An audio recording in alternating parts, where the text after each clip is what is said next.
More questions than answers, eh? Who would have thought it? Let's get started.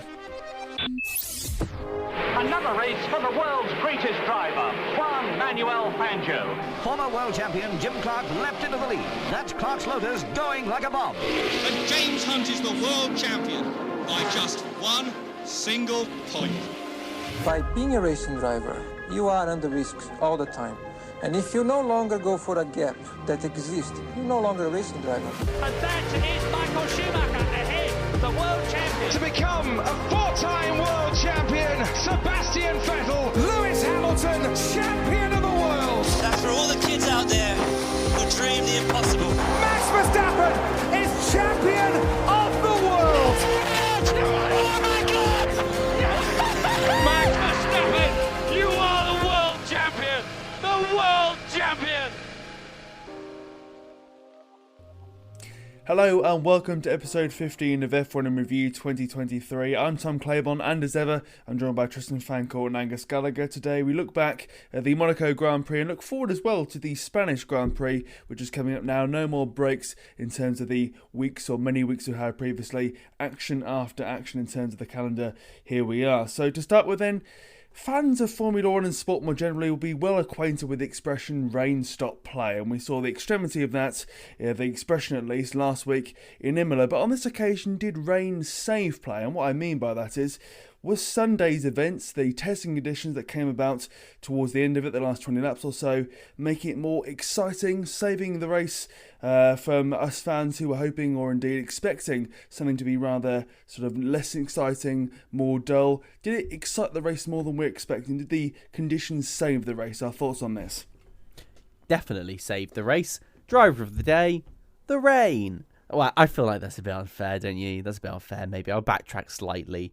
As it was a MVP, there you go, the rain, and driver of the day for me, if you wanted to know, was a certain Ocon. Yeah, there you go. So, and after the comments of Rossi, I feel like I can say that, and hopefully then that will clear the air a bit between those two. But rain was important, and for the first 50% of the race, maybe, it was a bit of a snore fest, bit of a procession. You see Verstappen just holding on to the lead, keeping those tyres nice and comfy. Those medium tyres, he managed to do really well on. And Alonso dropping back.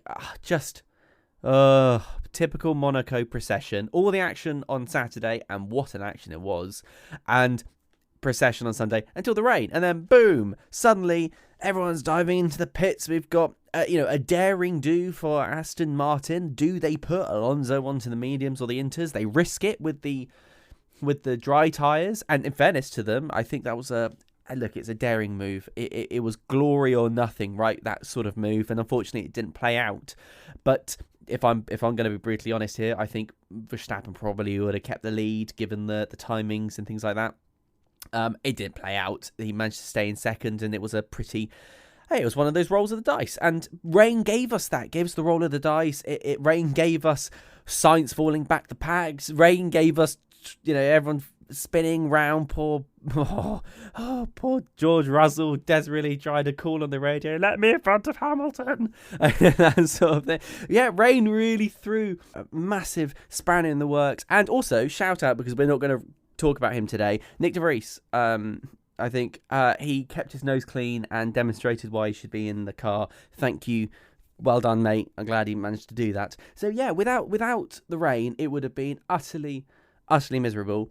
A really, really boring race. I'm just going to say it, but just a normal procession. And I also feel a bit for the man who had his Ferrari F40 stuck on the front of his boat, because that's not a car that he can now sell, saying it's never been in the rain, which is a bit of a tick mark gone there for reselling that Ferrari F40. Also, by the way, just going to digress slightly. Any of you in the market for a new car? Hey. Not personally, no. Well, if you were, Fernando Alonso is auctioning off his Ferrari Enzo. So, for me, it was new car or everything else in life? Never going to be afford that. But if anyone is in the mood for a particularly fancy car, then that one is up for sale. So yeah, without the rain, it would have been very, very boring. Let me just get my wallet out so I can buy this Enzo off him, this Ferrari Enzo. How big is your wallet? And your savings, yeah, and your savings. Oh yes, yeah. And maybe if we all club together. Yes, absolutely. The race, was it saved by rain? Yeah, realistically.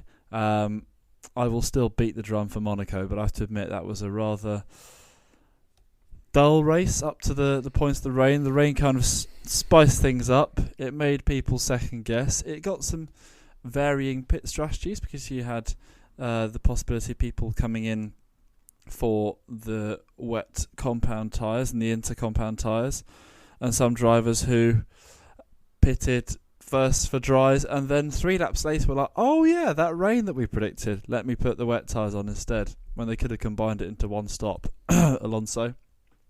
But apart from that, it has to be said that yeah, the rain did spice things up. It made things more interesting.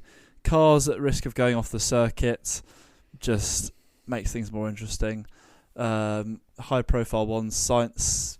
I thought actually, having watched Sainz's spin again, you know, the one where he spun at Mirabeau. Yeah, I have to say, there's a debate. The first thought that came to my head was, has he plonked it off, or has he actually been quite skilled to actually crash it sideways? Now stick with me, because if he crashes, if he goes down the escape road, like facing forwards, he has to reverse, which ironically is the one thing which these high-powered Formula 1 cars struggle at. If he does that, he has to reverse. But if actually he spun into the barriers, got minimal damaged, just had a little tap of the barriers, and he keeps going again. Probably not very skilled, but that's just a thought I had. George Russell as well, going off at the same place. The fact that we had some of these drivers going off and making mistakes is what rain can bring to the action. It can bring some unpredictability, which it certainly did.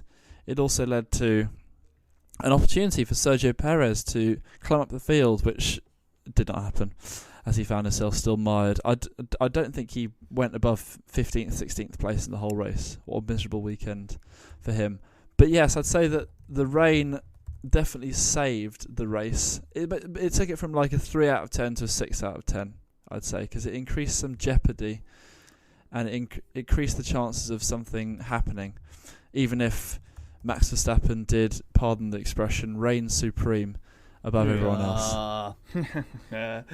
Yeah, I have to agree there. I think that to start with, we were looking at a standard Monaco Grand Prix Sunday race where it was first starts first, finishes in first, second the same, and third the same. And indeed, that did indeed happen this race. It's fair to say that it wasn't the most interesting in terms of looking at the Saturday grid versus the Sunday finishing grid, but the one good thing about rain when it comes to Monaco is it does intensify or bring out the better features of it quite clearly and for all to see. It's often said that Monaco is about survival, and I do agree with that to a point, but it completely flips it on its head and turns it up to the max, really, when you've got Monaco in dry and then Monaco in wet. And I think we saw that as well. Some of the better drivers bringing through their quality, and some drivers who perhaps were dubbed as being good in the wet, perhaps not showing how good they were in the drenched conditions, not looking at anybody aside from maybe the individual who was in Aston Martin car who didn't finish the race, but we'll get onto him later. But I do still think that Saturday was probably better than Sunday, and what I mean by that is it's all about track position, isn't it, really? It's all about who can go and qualify as high as they can, and owing to, you know, let's say a clean race without any issues, you're going to do very, very well. Sainz was somebody who perhaps didn't stick to that rule, buck the trend, if you will. So, yeah, a good Monaco race, better than expected, but still not a special, a classic, anything like that, really. But it's far better than what we're going to have, seemingly, before the rain, which was Alonso in P2 on medium tyres, trying to catch Max Verstappen on hard in P1, a sort of quasi cat-and-mouse scenario. But that would have been, in my view, not too dissimilar to, let's say, Miami or races gone by, where you're teased about a potential fight or indeed the intensity going up, but it never really flourishes. So glad we got some rain, and it was good to see, yeah, some drivers you wouldn't expect high up the grid, finishing high up the grid after a good qualification Saturday, and yeah, sort of proving people wrong, really. Wow. Yeah, proving people wrong was always nice. And I think the thing about Monaco is we always expect it to be a bit of a procession on Sunday. So anything else has an elevation, almost an automatic elevation. It's like, wow, this is interesting. I need to pay attention. And we can rattle off always the fun stats. Like 2021 had zero on track, overtakes, and at some points even the commentators run out of things to talk about. It's sort of the level of conversation sort of goes down to the point where they start discussing, oh, that fan looked particularly fun there. Oh yes, they start the amount of shots of the celebrity starts increasing as the race goes on, and we all start doing things like tidying our houses and still going in a circle. And do you think that qualifying was spectacular, but do you think that Red Bull's domination this weekend was ever in doubt? And I'm really talking about Verstappen, given what we know about Perez. And do you think there was any moment where Verstappen was going to lose it? And just as an aside, setting aside sort of qualifying and that incredible sector 3 that he had, but during the race, do you think there was any moment you thought, yeah, he might lose it here? Not during the race, no. I think really Red Bull did very good with their strategy in terms of they didn't panic like other teams did and other drivers did. There was some that were getting on the radio quite quickly saying, right, time for inters, time for quote-unquote wet tyres. But I think Verstappen was calmer than normal. There was a bit of panic in his voice when it started to get a bit heavy, the rain that is. But I think his team, dare I say, coached him quite well through that panic to go and say, you've got track condition, if you can go and keep it on the track and protect your number one position, if you will, and you're not in a risk of clattering into yourself or indeed the hoardings or anybody, then just stay as we are. And I think that was to his advantage. But indeed, I suppose when you are in P1, you're not inclined, or there's no need to go and take more risk. If you're someone like Alonso, for example, you perhaps not have to, but you're more inclined to go and roll the dice because you can go and see the pot of gold at the end of the rainbow, if you will. Meanwhile, you're Verstappen, who has that in your hands, and why would you go and do anything silly to jeopardise it? So I think as soon as they got underway, i.e. the first few laps were done, then I think it really was difficult to see Red Bull and Verstappen losing this one. Yes, Verstappen is just... I've said this before, he's quite good, isn't he? He's quite good. To go into more detail on that, you're right in that he just... I think that the phrase that was quoted through parts of the weekend was that he drove like a champion, which is obvious if he's a two-time world champion. But again, to give that more depth, that qualifying lap was absolutely unbelievable, to be honest with you. I think him and Alonso were the two who were just on a different wavelength of qualifying. Maybe Leclerc as well. Maybe Leclerc had an absolute stormer of a weekend in terms of qualifying before he then ruined it by blocking Lando Norris in the tunnel, which was a great shame. But I think that those three just, and you can give a shout out to Ocon for this specific example, but those three just were a class apart in terms of them being hooked up and aligned with the streets of Monte Carlo. I think for Verstappen to get that pole in a weekend where Alonso was looking like a genuine threat, he was absolutely on it, and it looked like he had pulled out the pole position lap, which would have been remarkably Alonso's first pole position since 2012. Last time he got a pole position in Formula 1, I was in year 8. That's how long ago it's been. But it wasn't to be. It wasn't to be. Verstappen, just absolute barnstorm of a lap in a barnstorming qualifying, and then yes, you're right. It didn't look like he was going to put a foot wrong on that Sunday race. He was calm. He was concise as well. At one point, he said on the radio how he needed inters quick because his tyres were... Finish that sentence, how you please. So I think it was just classic Verstappen, really, and he just rode out any bumps in the road, any bits of adversity to a T. I'm going to throw a couple of stats at you now. That's now 39 Formula 1 wins for Max Verstappen, so he's just 2 behind Ayrton Senna in terms of all time. And with that, he overtook Sebastian Vettel as the driver with the most ever wins for Red Bull Racing. So it really shows how much of a dominant force he's become.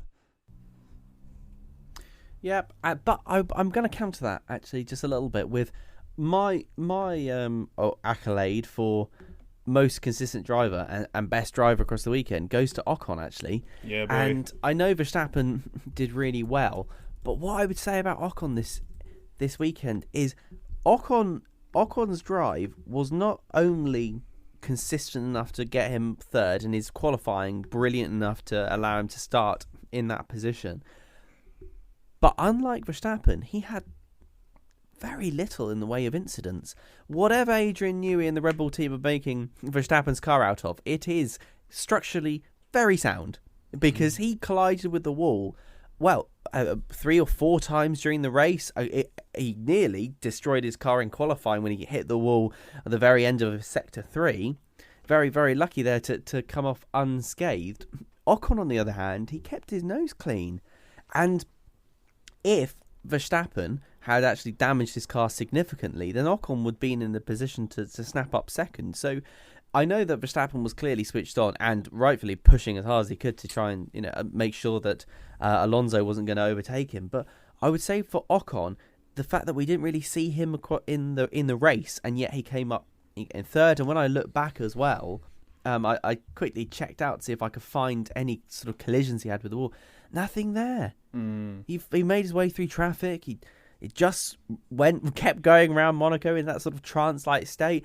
He was good in the wet, good in the dry, and to me that showed off the caliber of driver he can be, which is what makes me so frustrated about Ocon, actually, because he and Tom, I know you have been shouting from the rooftops his quality. But we are sometimes seeing it, and sometimes we're just not. And this weekend, I think he matched the quality of Verstappen. In fact, to me, he actually surpassed Verstappen's consistency. Verstappen may have had the speed, but consistency award, I think, has to go to Ocon.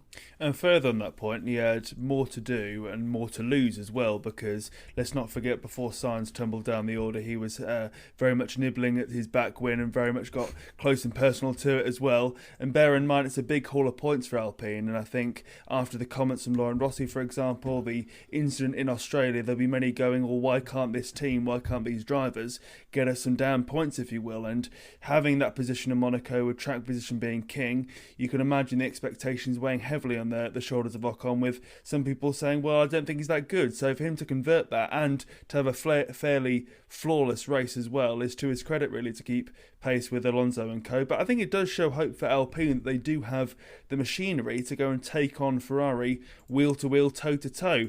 It remains to be seen whether they can challenge them in terms of every race and indeed the constructors. But I think a very good weekend for them once again. And if they can build on this, which I accept is a big question mark over both Ocon and Alpine, they could be in for a rather good season. Everyone talks about Aston Martin having a stellar season, but I think Alpine are slowly going through the gears, if you will, and could surprise a few. I think that the threat, Lauren Rossi's threats, must have shaken Alpines their core, because yes, they seem to certainly. They turned up in Monaco and they had a very quick car. Although I feel like they did this on several weekends last year, where they would be doing decent in the season. They turn up and all of a sudden, whoosh, they are like right up to the top immediately, just via the characteristics of the circuit.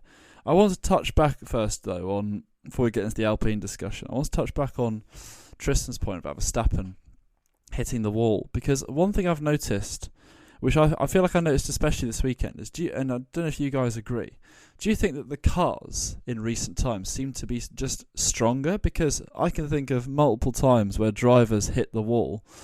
There was one where Perez lost the car in the wet through the swimming pool section, and he's like properly whacked the barrier with his left hand's wheels.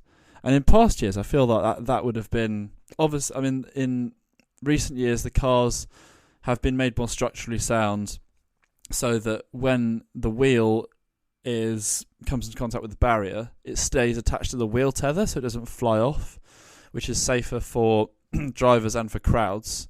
I don't know if you saw the highlights of the Indianapolis 500 at the weekend, but there was one incident where a car got flipped upside down and the wheel completely detached from the tether and went hurtling through a gap between two grandstands into a car park down below.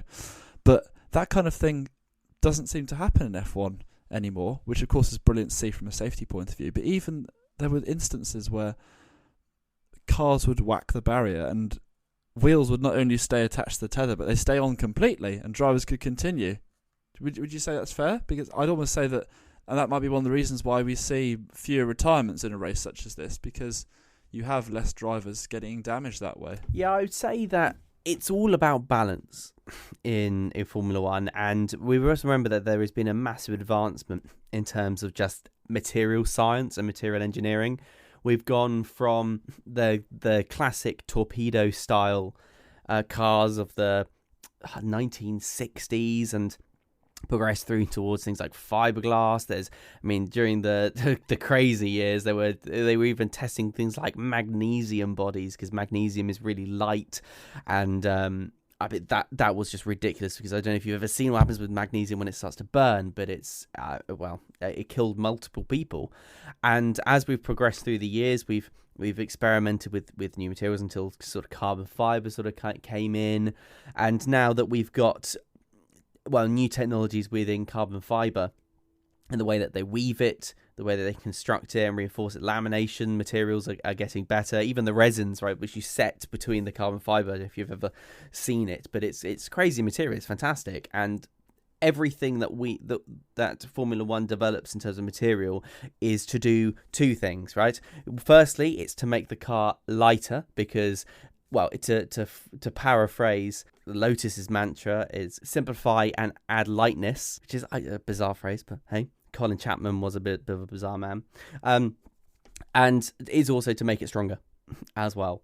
And so, I'm not a material scientist, but what we do know about these new cars is they are using more up-to-date materials, and everything is designed to do those two things, be stronger and lighter. And that does mean that they can take a bit more of a crunch. Now, there are a couple of things about Monaco that we must remember. And firstly is it's a slow track. So the amount of energy you're putting into the cars themselves are lower, because the top speed is lower. Only 30% of the track is held at top speed. And the second thing you've got to remember is often you're hitting sideways onto the wheels at Monaco, and that means that you can spread the weight quite nicely and through the suspension. So I feel like the slowness of the cars helps a bit. But yeah, totally agree that they are always getting stronger.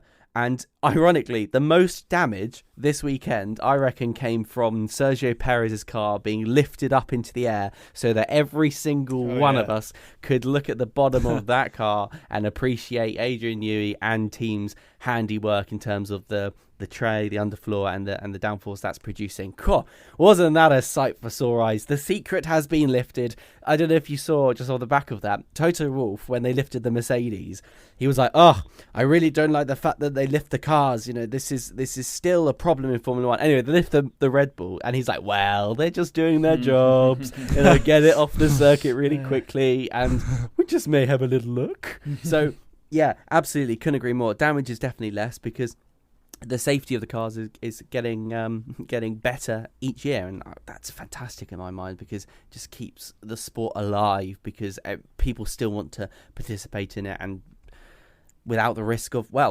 death, really.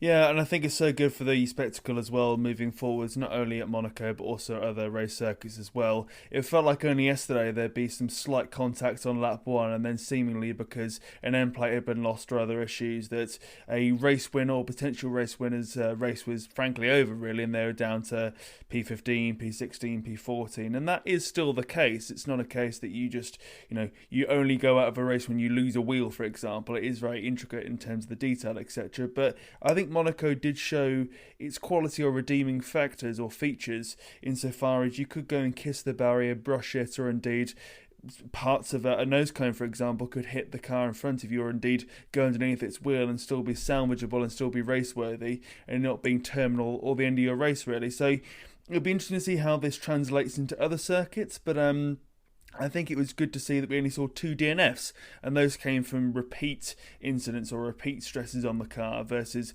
one incident, be that big or small, really. So long may that continue. But I suppose moving on to one of the people who did DNF, I've mentioned him or teased him before, Mr. Stroll, famed for being quite good in the wet, but not really the case this weekend. Was it wet or dry? DNF, qualified in P14, incident with himself on the wall in lap 1, incident with Perez just after lap 30, I believe. He was one of the drivers who was, dare I say, screaming out for the Inters, or indeed the wet tyres as he called them, from very early doors. Bit of a Misery Compiler as well that his teammate finished in P2, the best ever finish for Aston Martin to date. Is it time to dump Stroll Jr.? No, don't be silly. He'll never get sacked. Never, ever, ever. He's got a lifetime contract. But should he be dumped? Should he be? I mean, he's not awful. So that's described by the best things in life, right? When you go to a nice restaurant Would you recommend? Oh, it's not awful. Yeah, it's not awful. What do we say? Because he's up against Fernando Alonso, who's one of the greatest drivers, not only of his generation, but of any generation. But Alonso is in a new team, and we always say, even with someone like Alonso, we say, oh, it's a new team, he should take time to get up to scratch, because it's the new surroundings. We said it with Perez. We said, well, Perez, his first year at Red Bull, he's not as quick as Verstappen, but you've got to give him time because he's got the speed within him and he'll get up to speed eventually. But Alonso is thrashing him so far. What is it, 6-0 in qualifying? Having a quick glance at the results, it's 4-0 in races they've both finished in. Stroll has shown flashes of pace, absolutely, but it gets to the point where, is he going to end up hindering Aston Martin's quest for second place, realistically? Mercedes closed the gap to 1 point this weekend behind Aston Martin. That's because they've got two drivers who are being more consistent and who are delivering those top 5, top 6 finishes on a more regular basis. Stroll's only finished in the points 3 times so far this season, whilst Alonso has not finished below 4th, and Stroll's only finished 4th once.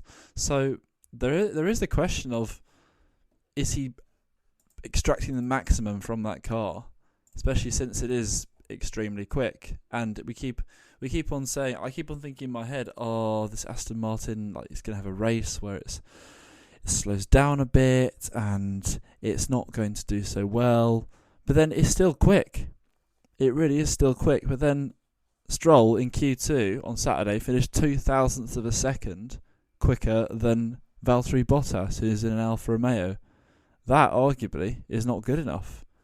It helps when your dad runs the team. But at the same time, in many other teams, he'd be in serious trouble right now. He'd be, if that was Nick De Vries, gone. Nick De Vries would be questions.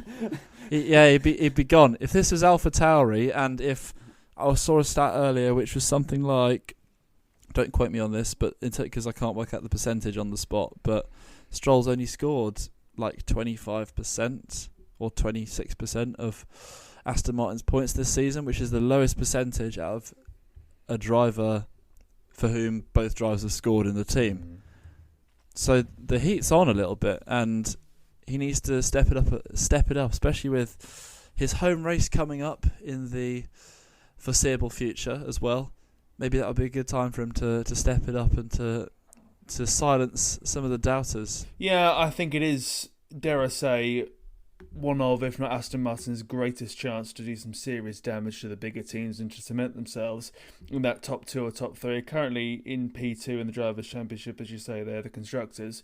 But I think they could fall down to as low as 4th. And we've spoken about this before, how important it is to have both drivers pulling in the same direction, consistently scoring points when you're able to do so and when your rivals are lagging behind you. Now they've stolen a march on Mercedes, Ferrari, dare I say Alpine as well, but how long will that march last for? We know that upgrades were coming for Imola when it came to Mercedes. Ferrari as well are showing some signs of being able to go and put it onto the podium at times when both drivers are, I suppose, pulling in the right direction as well and not having bad lucks or temper tantrums or strategy issues or whatever. So the question is, how long can Aston Martin afford to go and have what was McLaren's issue going back, where they had one driver doing very well and the other one underperforming? So I think if they don't make serious changes, and I don't know what those changes are going to be when it's the middle of the season, then they're going to go and rue the chances that they've missed, really, because I personally can't see a scenario where Aston Martin have such a clear shot at P2,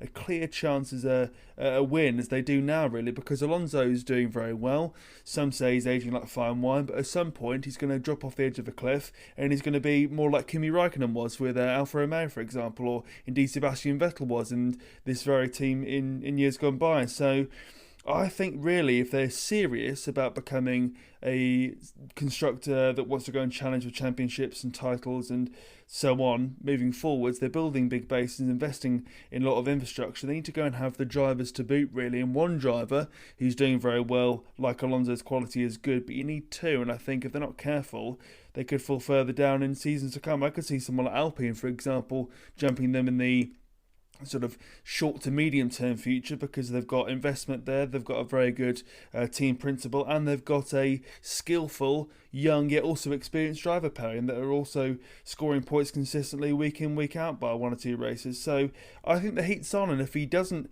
do better in the latter half of this season, if you will, or indeed the last sort of 3 quarters of the season, I think really there may have to be a hard family discussion that's had in the Stroll household, if you will, because it's just not good enough, really. And how long can you have a dead weight in a team that wants to go so high?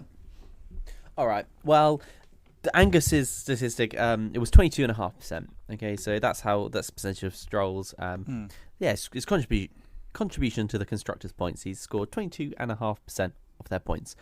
I'm going to go up against the grain a little bit, actually, with Stroll. Yes, he may have only scored 22.5% of their points, but my goodness, he is the best teammate on the grid at the moment, and that's going to be hard to beat. It really is going to be hard to beat. Does Aston Martin really want another top dog in the team?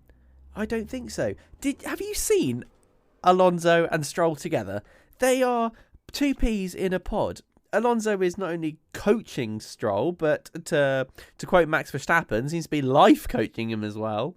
And during the race, did you see how quickly Stroll moved over to let Alonso through? He basically just stopped on the track. Go through, off I go. We keep going round as I am. He has been nothing but a perfect teammate this year. They've been towing each other. Alonso has been coaching Stroll on how to get better, and in return, Stroll has been holding back the rest of the pack and just working together in a way that we haven't seen since Hamilton and Bottas. And yes, okay, Stroll had a bad weekend. He really did.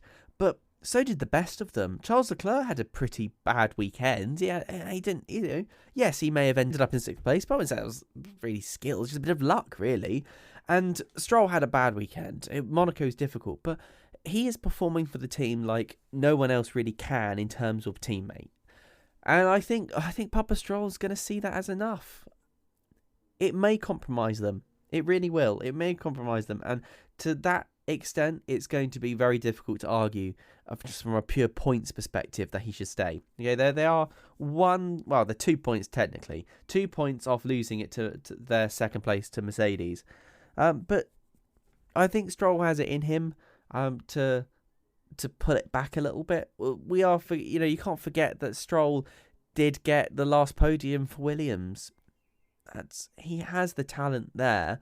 It's not necessarily always bubbling to the top that we may expect from Alonso, Hamilton, even Verstappen, but it is under the surface. And when you combine that, I guess, good enough driver as a rating with beyond spectacular teammate pairing, I may say that actually I can see him staying at the team. Interesting discussion. I think that although I would counter your 1 point, Tristan, by saying that obviously I'm willing to admit that they work well as a team pairing and it's good for Alonso and he's the main driver. But you mentioned about having a top dog. You don't necessarily need another top dog alongside Alonso, but you need more than a puppy. Which is what Stroll is. You need whoa. You need you need something like, even if you need something like cute and reliable, but can still bring home the points on a regular basis. Somebody like I don't know, like I've plucked a name out of the air. An Alex Albon, he's cute and reliable, like a golden retriever or a Labrador, but he still does the job. He's got the experience. He's not the puppy that Lance Stroll is, who's just gonna roll around and fall into Alonso's lap. Alex Albon will at least put up a little bit of a fight, but putting up a little bit of a fight would bring in more points to the team and would therefore lead to a greater guarantee of 2nd place in the Constructors' Championship for Aston Martin. It's all very nice that there's this bromance or whatever between bromance, even though there's 17, 18 years of difference between them.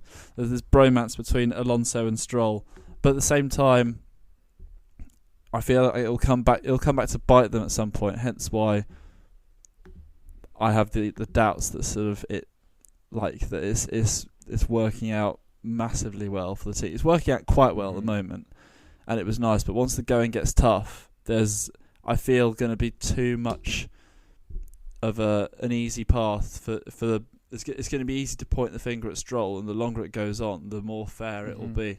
I'd even go as far to say, and I know this would be controversial, if our past discussions on this driver is anything to go by, if coming into the season and Aston Martin finish 4th, I'd say goodbye, Mr. Stroll. I'm getting in Mr. Mick Schumacher. Our thoughts? Oh, I don't think so. I don't think so. I mean, okay, look, yeah, Angus, you're absolutely right. Right, if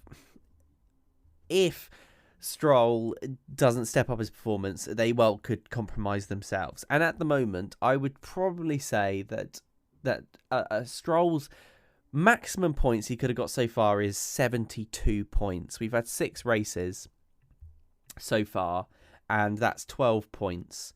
I would say he's always going to be 1 place behind Alonso. So I would say he's got probably, he could have got 70 points, 72 points so far. And it doesn't take a rocket scientist to know that there's much that would put them, well ahead of 3rd place Mercedes, and again by more than 60 points. Okay, but with that said, it depends what Aston Martin want from this season. I think they want 2nd place, but they might, but also they're not acting like a team that does. They kind of act like a team that wants just a win. And is that going to be good enough for them? It may well be. If they say, yeah, actually, do you know what? We want podiums and we want the win, then absolutely fine. They've got a good setup. If they really want that 2nd place, then absolutely. They're going to need to change Stroll, but it's not going to happen. And it's just going to be what Papa Stroll, Lawrence Stroll, Lance's dad, is willing to accept the team gets, because they're nowhere near their maximum potential, simply because Lance is 45, 50 points down from where he really could be. And going from one driver had a bit of a torrid time and, well, not the best season. Unfair to say Sainz is suffering the same way, but in the terms of this race, it's fair to say that there's a chance missed, be that from himself or his team. Starting in P4, fell down to P8. Good qualifying there, but there's a bit of tension on the radio, wasn't there, between the driver and the paddock in terms of when to pit, how to pit, what times to pit for. What do we make of, I suppose, some public tension there between driver in terms of what they want to do, and then I suppose the team saying back, no, actually, we were correct. Tom, was it warranted what Sainz said over the radio and his anger? I think it was pent-up anger. I don't think it was just about Monaco. I think it was about, if we're being honest, Sainz has been there for, a season plus at this point. It's a continuation, really, of, you could either say poor judgment calls if you're on the side of Sainz, or you could go and say, if you're being fair, but then also realistic about the Ferrari paddock, poor communication, because I think it was the right decision ultimately to do what they did, to be a bit more conservative after Sainz made a few issues for himself. I mean, let's not forget the stupid move, really, born out of impatience against Ocon, where he damaged his front wing, put him and the team on the back foot there. So I think really they were just trying to go and be a bit more conservative and bank the points they had. And we saw how well Mercedes are doing, or how equal they were to Ferrari. We saw how Ferrari were struggling versus Alpine. So I think it was the right decision, but I think it should have been communicated a bit better. And I think the fact that this has happened again after a similar situation happened in Saudi, i.e. Ferrari had track position, but then were jumped by Mercedes when it came to strategy, I think that's just a case of both drivers getting a bit cheesed off, for want of a better phrase, really. But there's a time and a place, and I didn't really expect it from Sainz. I thought he was a bit of a, dare I say, a bit of a more cool operator, or chill operator, to use his words, really. So, yeah, I was a bit surprised, but I mean, we've ranted and raved so much about the faux pas of Ferrari, be that the way they've spoken about things or indeed done things. So I don't think it's just this situation, this incident really, that's born out of that response. But do you agree, or do you think actually it was all about, I have P4, I want P4, and there it is slipping away from me drastically? I think context is definitely key to this particular incident, because whilst if you didn't watch the Monaco Grand Prix and you just looked at the results, it might sound, it might look a bit weird with Sainz ending up, so far back in 8th and behind Charles. But I think what the issue was, yet again, the driver not perhaps getting all the information, which is really typical Ferrari at the moment, isn't it? And as you said that just now, Tom, and I completely agree with that. It is poor communication. And as you say, not what we expect from Sainz. The issue they had during the race was Sainz was falling back a bit and didn't have the performance because he damaged his front wing on Ocon, and Mercedes behind smelt blood, and Hamilton was putting in some excellent lap times, and so he pits on lap 15 basically to pull the undercut, and Sainz's strategy was basically try and go ahead, push forward and try and get as deep into the race as possible, so that he could try and beat the rain. And unfortunately his lap times just were not good enough compared to Hamilton, who had now pitted, and so they pulled him on lap 21, and when Sainz came out, Hamilton was only about a second behind him, which if he'd left it another lap or another 2 laps, Hamilton could well have got past, because he'd made up that time on those newer, fresher tyres and then held on to the end.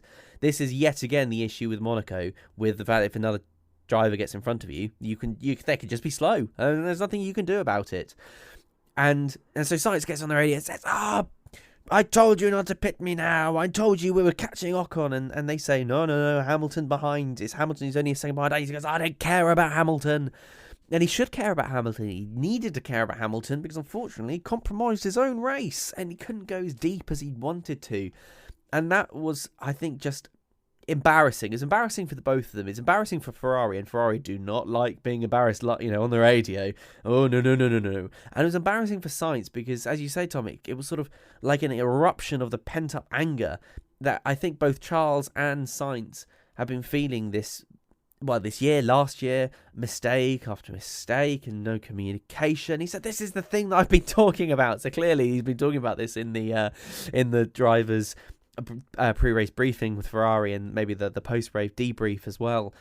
It just seems to me like both drivers at Ferrari are unhappy at the moment, and we haven't seen them laughing and smiling for a very long time, which is weird because they're both driving for what they say is their dream team. But I don't know, do you think, Angus, it's one of those age-old dilemmas of never meet your heroes? Yeah, I mean, they do just seem to be going through a pretty nightmarish time. I get the general feeling that Ferrari once again messed up again this weekend. I haven't said that before, lol. But from what I mentioned earlier in qualifying, where the team chose to tell Leclerc about Verstappen's sector times and his timing gaps to Leclerc, rather than telling him there was a fast approaching, beautifully liveried McLaren coming up behind him in the tunnel, costing him 3 places on the grid at the one circuit where track position is paramount, therefore dropping him from 3rd to 6th, making his life harder for the Sunday. And then it just kind of snowballed for Ferrari with Sainz getting angry. I think I agree with Tom in that I hadn't really considered the point about the whole pent-up anger, but it makes sense. I mean, if you'd been through what Leclerc and Sainz had been through in terms of frustration at missed opportunities, then you'd be pretty angry based on the past year and a bit at least they've been with the team.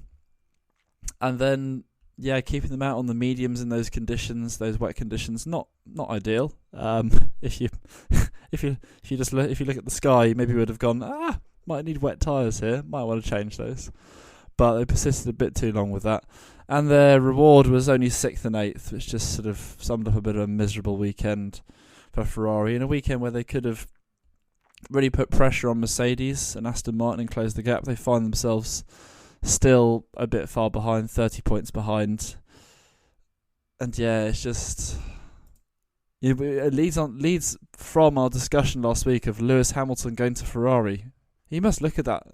If he was looking at it right now, he'd be thinking, why would I go there? It just seems to be a whole load of operational errors still. this big revamp that Fred Vasseur is promising. Yes, early days, don't get me wrong, but that still hasn't had much of an impact so far. And they've also got one of their, lest we forget, we've also, something which I don't think we've discussed too much on the podcast yet, but it was recent news about how Laurent Mekies, apologies if I've butchered his name there, but he is one of Ferrari's chief engineering directors, and he is leaving the team at the end of 2023 to replace Franz Tost as the team principal of AlphaTauri, thereby meaning that Ferrari lose another one of their key personnel. To me, it just seems that things are quite... the word that I think of is stagnant at Ferrari. Things are just a bit stagnant. They're not really going places.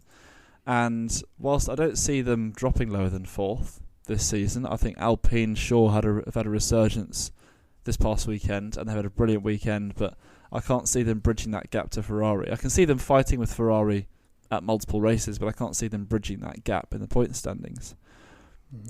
Ferrari just, they just appear stagnant, like they're not really going anywhere. They're just a bit in the doldrums, and as the clock keeps ticking, and it's now 15 years since they won the Constructors' Championship, and that's only going to get bigger, isn't it? It just seems that they're not really going places, and I think that, science is... Can we call it an outburst? I guess we can. Yeah, absolutely. It was broadcast on the world feed as well. That outburst kind of summed up probably what he's feeling, what Ferrari fans are feeling as well, as it stands.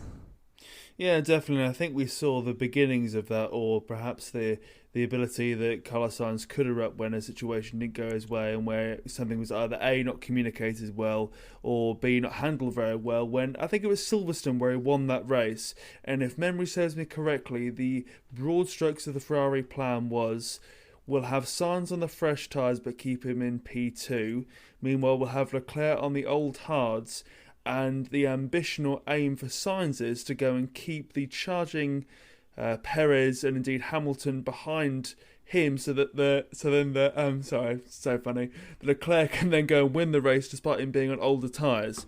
And obviously Sainz was like, please don't do this, we can't do this, disobeyed orders. But you could just see there how, I suppose, things weren't being communicated, things didn't make sense to the drivers as well. And as we say there, we've been promised this grand reset, if you will, for Ferrari. I'm guessing as well, assurances were given when Sainz came into the team. Assurances, we're told, are being given now to Leclerc about a new contract, and by extension Sainz would have heard about those, at least in the broad brushstrokes, at the very least from murmurings around the paddock really, about what the team is going to do and how they're going to improve. So to then go into a race weekend after a long break where people could take stock, reassess, etc., and then the same thing happens, must really twist the knife. And I suppose if you're looking at personnel leaving to go to AlphaTauri and others, there's two ways you can judge that really. You can either be more optimistic about that, or be, let's say, I suppose, more light-hearted about it and think, oh, well, it's not too dissimilar to James Vowles leaving Mercedes and then going to Williams. That is true, that is possible, but let's remember that Mercedes have peaked, won many championships in many years, and it's time for James Vowles to step out from the shadows, if you will, and take the helm of a new team. So, in my view, it's more of a case of maybe within the Ferrari ranks themselves, be that higher up, people are thinking to themselves, well, this grand change we've been told about for so many times by so many different people isn't really happening, so I might as well up sticks and try and make a better life for myself and lead a team, albeit AlphaTauri. The whole episode with the Ferrari pit, that instant you reminded me of at Silverstone, I think it just sums up Ferrari's troubles with operational issues. It also reminds me of, just to make fun of them, I guess, a little bit more. It always reminds me of when, do you remember when I think this beautifully sums up Ferrari over the last 2-3 years in a nutshell, when Leclerc was leading the race in, I want to say, Turkey a couple of years ago, and it was that race where it was changeable conditions and they were debating whether to go on wet or dry tyres, and he asked on the radio, it was like 10 laps to go, and he was debating about pitting, and he asked on the radio, where do I finish if I have this pace? He was leading, and the engineer responded, if you stay where you are, you will finish P1. Which I think sums up Ferrari over the last few years. And we laugh about it, but the legacy of some of that is still there, with calls like this weekend with the medium tyres and the wet, or like not providing a lookout to Leclerc and traffic. And also the circuit where traffic is notoriously awful to navigate, because 20 cars on that one circuit, which is only 3 kilometres long, is a nightmare. So I think you just see it's still going on. You think, when will it ever be solved? And you can see why the drivers are angry. Yeah, but to be clear, Ferrari made the right call this weekend, and it's really easy to say, jokes on them, they didn't. Actually, what my point was is they did make the right call. They did make sure that Mercedes didn't undercut them, and then Sainz kind of made his own problems after that. He did lock up, he did spin, and he did fall backwards, and he did get angry, and driving in anger caused him the issues. Now, the anger stemmed from the problems of that you've just highlighted there, all those wonderful issues and the one things we like to poke fun of. But before we conclude this, I'd like to just bring us back to reality for Monaco, which is Ferrari, I think, are learning. And, well, at the very least, they learnt this weekend because they made the right call. Sainz compromised himself, which meant they had to defend from the Mercedes, which made Sainz angry. And that led to everything else, I think, after that, and then the wet weather and stuff like that. Now, I think what you've got to remember is at the time, they didn't know it was going to necessarily rain. And so if Sainz had stayed in position and hadn't pitted, then yes, everyone would have had to pit anyway. But that's hindsight. At the time, Ferrari made the right call. There was a real and actual threat from Mercedes, which they covered. So maybe they're going in the right direction. Fred is waving his magic wand, and in a year's time, we'll be laughing about how the fact that Ferrari have gone from 0 to hero. Green shoots and silver linings, I guess, but yes, work to do. Point taken. And on that note, that's all we've got time for in terms of episode 15 of F1 in Review 2023. Thank you very much for listening all the way to the end of this episode, be that on your preferred podcast provider or indeed elsewhere. A reminder, we are on TikTok and Twitter, our handle being F1 in Review, capital F, all one word, of course. And up next, as said throughout this episode of F1 in Review, Spain is next. Spain is coming this weekend. Qualifying, if you're watching, observing, listening or anything else, when it comes to Saturday, that's 3 p.m, it starts then. And then the race is on Sunday, of course, once again if you're in the UK, British summertime, that being 2 p.m. So fingers crossed for a good race. If the weather forecast is going to hold true, heavy rain for the race. Heavy rain going from before to indeed after things should wrap up. So hopefully it'll spice things up, but not too much rain if Italy or indeed Imola is anything to go by. Thank you very much for listening though, and we'll be back next week to discuss what happened or indeed didn't happen in the Grand Prix to come. Until next time, thank you very much, and we'll see you next week.